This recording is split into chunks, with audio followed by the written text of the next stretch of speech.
इस वीडियो में हम लोग क्लास 7 ज्योग्राफी का हमारी दुनिया किताब का चैप्टर 7 पढ़ने वाले हैं, जिसका नाम है जीवन का आधार पर्यावरण। तो इस वीडियो में हम लोग इस चैप्टर का A to Z question answer solve करने वाले हैं, जो भी इस चैप्टर में दिया हुआ है। तो चलिए सॉल्व करते हैं। तो अभ्यास है, सबसे पहले हम अभ्यास सॉल्व करेंगे। सही विकल्प को चुनें। पहला है जल प्रदूषण हो रहा है। तो जल प्रदूषण किसके कारण हो रहा है? पानी में दूषित पदार्थ मिलने से। 2 है नदी या तालाब के पानी की शुद्धता हो सकती है। कैसे हो सकती है? मछली पालने से, क्योंकि मछली है ना, ये विभिन्न प्रकार के मच्छरों को ना खा जाते हैं। 3 है, ठीक है, 3 गंदा लग रहा है, तो चलिए PDF से आपको बताते हैं। तो हम सब आ गए हैं PDF पे। तो जल प्रदूषण हो रहा है, पानी में दूषित पदार्थ मिलने से, नदी या तालाब के पानी की शुद्धता हो सकती है मछली पालने से। नेक्स्ट है बढ़ती जनसंख्या का कारण क्या है? हो रहा है, बढ़ती जनसंख्या के कारण हो रहा है। तो क्या हो रहा है? वृक्षों का तेजी से कटाव, हाँ हो रहा है। भवनों का निर्माण, उनके रहने के लिए तो जगह चाहिए ही, तो ये भी हो रहा है। आधारभूत संरचना का निर्माण, जैसे पुल है, सड़क है, ये सब का निर्माण हो रहा है, तो ये भी सही है। तो क्या तीनों सही है? तो क्या हो जाएगा? उपर्युक्त सभी। पर्यावरण संरक्षण के लिए किया जाना चाहिए, तो क्या किया जाना चाहिए? खूब पौधे लगाना, तो पौधे हमें खूब लगाना चाहिए, तो सही है। गंदे जल की उचित निकासी का प्रबंध है, तो ये भी सही है। गाड़ियों का कम उपयोग, क्योंकि प्रदूषण बहुत ज़्यादा होता है, तो ये भी सही है।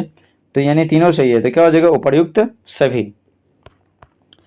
नेक्स्ट देखिए, खाली जगहों को भरिए। 1 है डैश गैस वायु प्रदूषण पैदा करता है, तो कार्बन डाइऑक्साइड गैस। 2 है ध्वनि की तीव्रता को डैश डैश में मापा जाता है, तो डेसिबल में मापा जाता है। 3 है डैश को संरक्षित राष्ट्रीय जलीय जीव घोषित किया गया। राष्ट्रीय जलीय जीव घोषित किया गया डॉल्फिन को, जो गंगा नदी में बहुत ज़्यादा पहले मिलता था, अब बहुत घट गया। फिर देखिए निम्नलिखित प्रश्नों के उत्तर दीजिए। पहला है वृक्षों की संख्या बढ़ाने के लिए आप क्या क्या कर सकते हैं? ठीक है ना, आप क्या क्या कर सकते हैं, यानी हम सब क्या क्या कर सकते हैं। देखो उत्तर लिखेंगे, वृक्षों की संख्या बढ़ाने के लिए हमें संकल्प लेना होगा कि प्रत्येक वर्ष हम कुछ न कुछ वृक्ष अवश्य रोपेंगे और इसकी देखभाल करेंगे। यानी कि पर्यावरण दिवस पे रोप दिए और फिर वो सूख गया, ठीक है, पर उसका देखभाल नहीं किया, वो सूख गया, तो ये नहीं, उसको रोपना भी है और देखभाल भी करना है। और वृक्षों के प्रति लोगों में जागरूकता फैलाएंगे, क्योंकि बहुत सारे लोगों को पता ही नहीं है कि वृक्ष का क्या महत्व है। पेड़ तो काट रहे हैं लेकिन लगा नहीं रहे। तो देखिए नदियों के जल को स्वच्छ बनाने के लिए आप क्या क्या कर सकते हैं, यानी हम सब क्या क्या कर सकते हैं, ये बोला जा रहा है। एक आम जनता क्या कर सकती है? तो उत्तर लिखेंगे, नदियों के जल को स्वच्छ बनाने के लिए नालियों का गंदा पानी नदी में ना जाए, इसके लिए सोख्ता गड्ढा बनाएंगे। ठीक है, नाल जैसे गांव का है ना, तो बड़ा सा गड्ढा बनाएंगे, जो बंजर जमीन है, गांव में तो रहता ही है, और फिर इसमें बहाएंगे ना, तो इसमें है ना ये पानी है ना, जो पानी फिर क्या रिसर्च के अंदर जाएगा और बाकी जो केमिकल है वो बच जाएगा। कुछ कुछ केमिकल मिलाया हुआ जाता है ताकि आ, उसकी अम्लता को कम किया जा सके, और बाकी पानी क्या है वो रिसर्च के ज़मीन के अंदर चला जाएगा। मृत पशुओं के शव को नदी में नहीं बहाने देंगे और नदी में कचरा नहीं फेंकेंगे। बहुत से नदी में कचरा फेंक देते हैं, तो उसके कारण भी हो जाता है। 3 है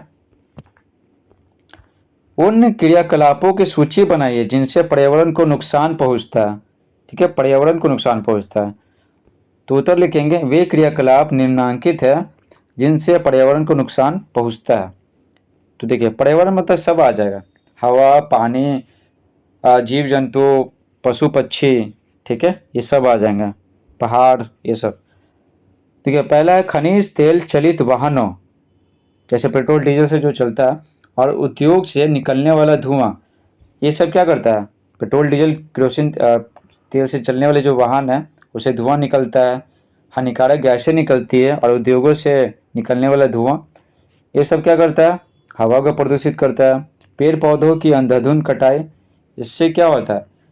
इससे वातावरण में कार्बन डाइऑक्साइड गैस की संख्या बढ़ता है, और बहुत सारे जो गैस है, हानिकारक गैस है, और उसको पेड़ पौधे अवशोषित कर लेते हैं। तो नहीं रहेंगे तो अवशोषित कैसे करेंगे? तो वायु प्रदूषित होगा। पॉलीथीन का उपयोग करता है, इधर उधर फेंक देते हैं, और ये सड़ता गलता तो है नहीं। फोर है उद्योगों और नालियों से निकले गंदे जल का नदी में गिरना। तो ये रसायन नदी के जल में मिल जाता है और फिर क्या करता है, जलीय जंतुओं को बीमार करता है। फोर है पॉलीथीन के विकल्प क्या क्या हो सकते हैं। विकल्प यानी क्या, पॉलीथीन के बदले में हम लोग क्या क्या इस्तेमाल कर सकते हैं। तो देखिए उत्तर लिखेंगे रद्दी कागज के ठोंगा के साथ, ठीक है, जूट का थैला, कपड़े का थैला आदि पॉलीथीन के विकल्प हो सकते हैं। तो रद्दी कागज के ठोंगा, तो इसमें जो कम मात्रा में रहता है ना, जैसे चीनी दालमोट जो भी है, तो रद्दी कागज के ठोंगा में मिल जाएगा। जूट का थैला, उसके बाद कपड़े का थैला में सब्जी वब्जी ला सकते हैं, तो पॉलीथीन का इस्तेमाल नहीं करना पड़ेगा। 5 देखिए, शहरी एवं ग्रामीण पर्यावरण में, शहरी एवं ग्रामीण पर्यावरण में क्या क्या अंतर दिखाई पड़ते हैं। देखिए उत्तर लिखेंगे शहर में पेड़ पौधे कम होते हैं जबकि गांव में अधिक होते हैं। ठीक है, शहर में वाहन ज़्यादा चलने की वजह से शोर वायु प्रदूषण बहुत होता है। ठीक है, जबकि गांव में बहुत कम होता है, वाहन कम चलते हैं और ज़्यादा लोग नहीं हैं तो वायु प्रदूषण कम लोग करेंगे। शहर में बहुत ज़्यादा लोग रहते हैं तो जब वायु प्रदूषण ज़्यादा होता है। 6 देखिए, प्रदूषण के क्या कारण है। प्रदूषण के क्या कारण है, इनका हमारे जीवन पर क्या प्रभाव पड़ता है। देखिए उत्तर लिखेंगे पेट्रोल डीजल चलित वाहनों से निकले धुएं से वायु प्रदूषण, तो वायु प्रदूषण होता है, बहुत ज़्यादा होता है वायु प्रदूषण। मशीनों, हॉर्न, लाउड स्पीकरों के कर्कश आवाज़ से ध्वनि प्रदूषण, कर्कश आवाज़ यानी कि जो हमारे कानों को पसंद नहीं आती है। और नदियों में गंदगी मिलाने से जल प्रदूषण होता है, फैक्ट्री से गंदा जल निकलता है, शहरों से और गाँव का जो मल जल है नदियों के नालों के माध्यम से नदियों में गिरा दिया जाता है और जानवरों के शव को फेंक दिया जाता है, कचरा फेंक दिया जाता है, तो जल प्रदूषण होता है। वायु प्रदूषण, ठीक है, इतना हो गया। इनका हमारे जीवन पर क्या प्रभाव पड़ता है। देखिए वायु प्रदूषण से श्वास रोग होता है, ठीक है, जैसे अस्थमा और ये सब है। ध्वनि प्रदूषण से कान की बीमारी होती है, कान का चदरा है ना कमज़ोर हो जाता है, फट भी जाता है और बहरापन भी हो जाता है। और जल प्रदूषण से पेट की बीमारियां होती है, ठीक है ना, पेट की बीमारियां जैसे पेचिस हो गया, अतिसार, ठीक है, टाइफाइड, ये सब चीज़ें हैं, ये आपको साइंस में पढ़ा चुके हैं। तो अगर आप साइंस का नहीं देखें तो प्लेलिस्ट से देख सकते हैं। 7 है हम ग्लोबल वार्मिंग को कैसे कम कर सकते हैं। ग्लोबल वार्मिंग किस लिए हो रहा है, CO2 बहुत ज़्यादा बढ़ गया है, carbon dioxide gas, methane gas, ठीक है, SO2 और NO2 sulphur dioxide, nitrogen dioxide, खास करके कौन, खास करके कार्बन डाइऑक्साइड गैस। ठीक है, तो इसको अगर हम कम कर लेंगे तो ग्लोबल वार्मिंग घट जाएगा। ये कम कैसे होगा, ये प्रकाश संश्लेषण में पेड़ पौधे लेते हैं, इस्तेमाल करते हैं और भोजन बनाते हैं, तो पेड़ पौधे लगाएंगे तो CO2 क्या हो जाएगा, बहुत कम हो जाएगा। तो देखिए उत्तर लिखेंगे ग्लोबल वार्मिंग को कम करने के लिए हमें फ्रिज, AC और खनिज तेल चलित वाहनों का उपयोग कम करना पड़ेगा। ठीक है, क्योंकि ये बहुत ज़्यादा मात्रा में CO2 निकालते हैं।